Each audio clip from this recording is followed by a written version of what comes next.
નમસ્કાર. આજના આ અભિવ્યક્તિ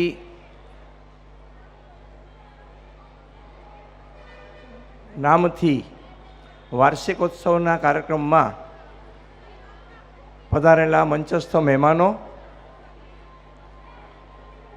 બાળકોના વાલીઓ અને ભૂલકાઓ, હમણાં જે પુસ્તકનું વિમોચન થયું,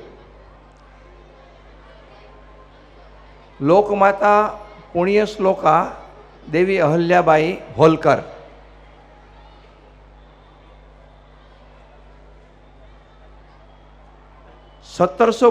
થી 1925, આજે 300મી એમની જન્મ જયંતિ ચાલી રહી છે. રાષ્ટ્રીય સ્વયંસેવક સંઘ દ્વારા એક અભિયાન લેવામાં આવ્યું છે કે ઇતિહાસના આવા મહાપરાક્રમી પાત્રો જેને સદીઓથી ઇતિહાસની ગર્તામાં દબાવી દેવામાં આવ્યા છે, એને પુનઃ જાગરણ લોકો સુધી પહોંચાડવા માટે આ પ્રકારની જન્મ જયંતિ ઉજવતા હોઈએ છીએ. એના અનુસંધાને પૂજનીય સરસંઘ ચાલક માનનીય મોહનજી ભાગવત એમણે વિજયાદશમીના ઉદ્બોધનમાં આ આહ્વાન કર્યું અને દેવી અહલ્યાબાઈનું પાત્ર સમગ્ર ભારતમાં પ્રત્યેક પરિવારોમાં પહોંચે એના માટેની એક અપેક્ષા વ્યક્ત કરી.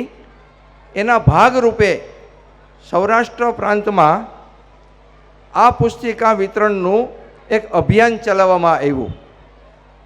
ખૂબ આનંદની વાત છે કે જૂનાગઢની લગભગ આવા શૈક્ષણિક સંકુલોએ આ આહ્વાનને વધાવી લીધું છે અને પોતાના સંકુલમાં અભ્યાસ કરતા બાળકોને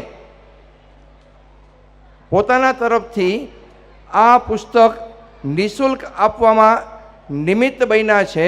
એટલે એક વિદ્યાર્થી એક પરિવારમાં આ પુસ્તક જાય છે અને દેવી અહલ્યાબાઈનું જીવન ચરિત્ર એનાથી સમગ્ર પરિવાર વાકેફ થાય છે. દેવી અહલ્યાબાઈના ચરિત્ર ઉપર વાત કરવામાં ખૂબ સમય લાગે, પરંતુ આપણને સ્પર્શે છે એવો એક મુદ્દો એટલે સોમનાથ મહાદેવના દર્શને ગયા હોઈએ ત્યારે આપણને એક જૂનું મંદિર કરીને દર્શનનું, અત્યારે તો એ મંદિર પણ પુનઃનિર્માણ થઈ ગયું છે, આ દેવી અહલ્યાબાઈએ પુનઃનિર્માણ કરાવેલું છે. આવા 1725ની સાલમાં